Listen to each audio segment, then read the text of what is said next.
Right, so let's take the, there we go. It's a 10-inch 78 RPM shellac Capitol record. I heard this on YouTube. It's already up there, but I don't know if anyone's put it up on the HMB 102. One of my favourite children's stories, Rumpelstiltskin, Part 1.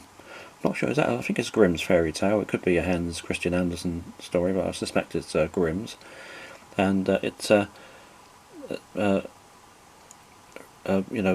acted out, or performed by Hal Peary, and in my opinion is probably the definitive telling of this lovely little tale. So this is side 1.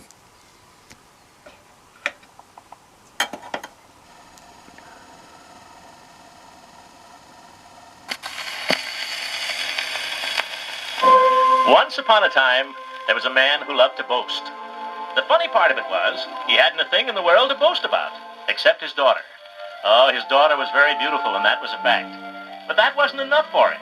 He had to go around boring people with stories about how clever she was.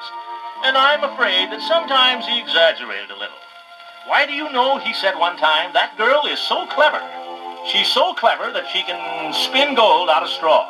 Well, nobody paid much attention to him, but the story got around, and finally it reached the king.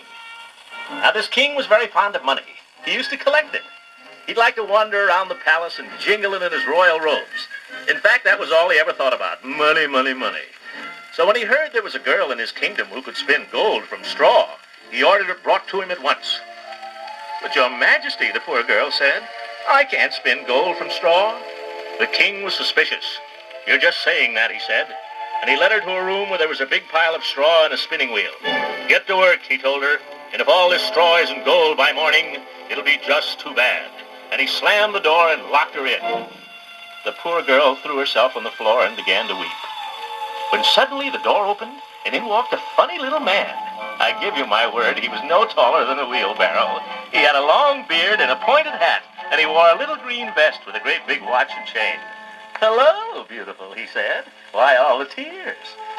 She told him all the trouble she was in, how if she didn't spin the straw into gold before morning, she would surely be killed. What'll you give me, asked the little man, if I do it for you? Oh, anything, she said. I'll give you my necklace. It was a deal. He sat down at the spinning wheel, and round it went, till he had spun all the straw into gold. When the king came in the next morning, he was delighted. But instead of letting the poor girl go, he took her into another room where there was even a bigger pile of straw.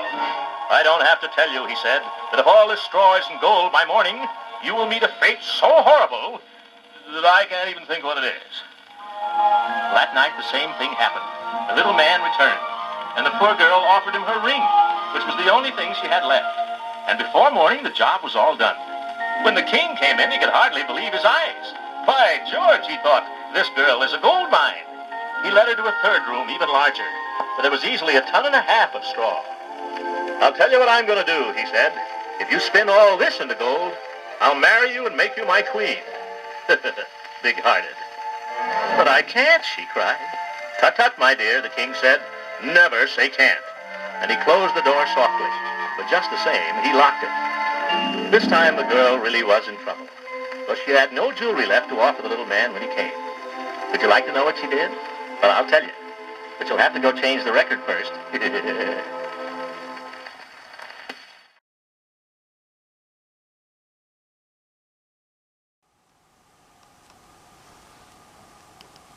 Side 2, Rumpelstiltskin.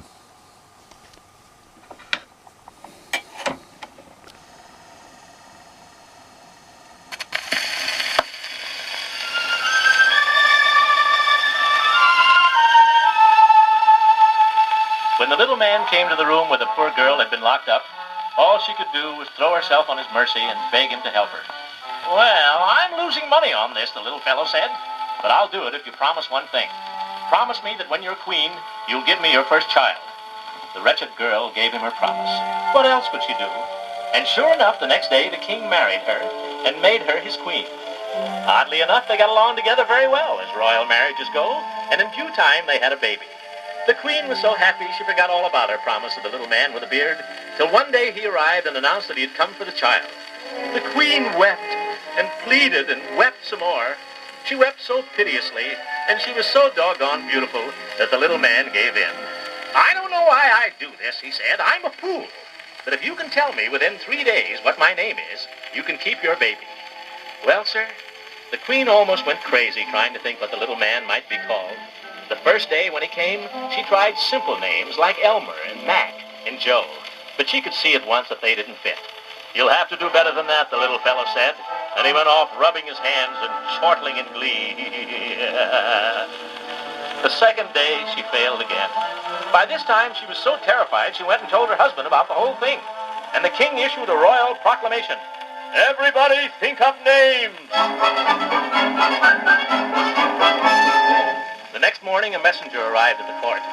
I haven't thought of any names, he said. But yesterday, when I was going through the woods, I came upon a little hut.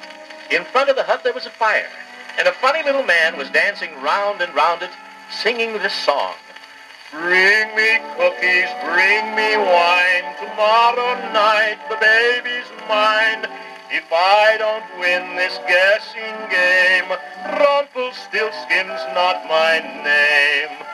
When the Queen heard this, she jumped for joy. She couldn't wait for the little man to get there. He arrived just at sundown with a big sack to carry the baby off in. All right, he said, taking out his watch. Start guessing. Is your name Horace, she asked. Nope. Is it Humphrey? You're cold. It isn't Throckmorton.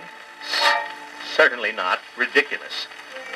Then she said, could it possibly be Rumpelstiltskin? Oh!